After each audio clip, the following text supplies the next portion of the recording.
ಉತ್ತರ ಕರ್ನಾಟಕದ ಸಹ್ಯಾದ್ರಿ ಎಂದೇ ಹೆಸರುವಾಸಿಯಾದ ಕಪ್ಪತ್ ಗುಡ್ಡಕ್ಕೆ ಪ್ರವಾಸಿಗರ ದಂಡೇ ಹರಿದು ಬರುತ್ತಿದೆ. ಪ್ರವಾಸಿಗರಿಗಾಗಿ ಅರಣ್ಯ ಇಲಾಖೆಯು ಈಗ ಟ್ರಕ್ಕಿಂಗ್ ವ್ಯವಸ್ಥೆ ಮಾಡಿದೆ. ಕಪ್ಪತ್ ಗುಡ್ಡ ಈಗ ತನ್ನ ಸೌಂದರ್ಯದಿಂದ ಪ್ರವಾಸಿಗರನ್ನ ಕೈಬೀಸಿ ಕರೆಯುತ್ತಿದೆ. ಬೆಳ್ಳಂಬೆಳಿಗ್ಗೆಯೇ ಕಪ್ಪತ್ ಗುಡ್ಡಕ್ಕೆ ಮುತ್ತಿಡುವ ಮೋಡಗಳು, ಹೊಗೆಯಂತಿರುವ ಮೋಡಗಳ ನಡುವೆ ಹಸಿರು ಗುಡ್ಡಗಳು ಪ್ರವಾಸಿಗರ ಕಣ್ಮನವನ್ನ ಸೆಳೆಯುತ್ತಿವೆ. ಗದಗ ಜಿಲ್ಲೆಯ ಶಿರಹಟ್ಟಿ, ಗದಗ ಹಾಗೂ ಮುಂಡ್ರಿಗಿ ತಾಲೂಕುಗಳ ಸುಮಾರು 25,000 ಹೆಕ್ಟೇರ್ ಪ್ರದೇಶದಲ್ಲಿ ಮೈಚಾಚಿಕೊಂಡಿರುವಂತಹ ಕಪ್ಪತ್ ಗುಡ್ಡದ ಸೌಂದರ್ಯವು ಪ್ರವಾಸಿಗರನ್ನು ತನ್ನತ್ತ ಸೆಳೆಯುತ್ತಿದೆ.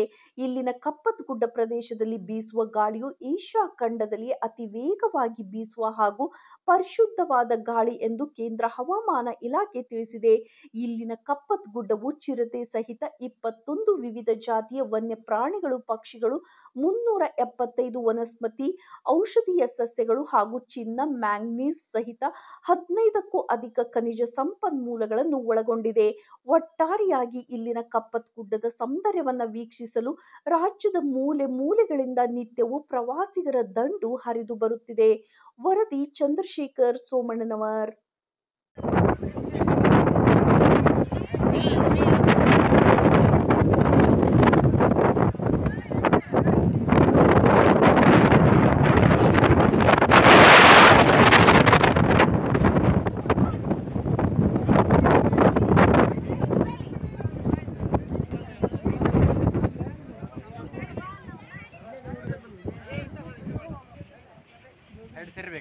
ಅಲ್ಲಿ ಕಾಪಾಡ್ ಕೂಡ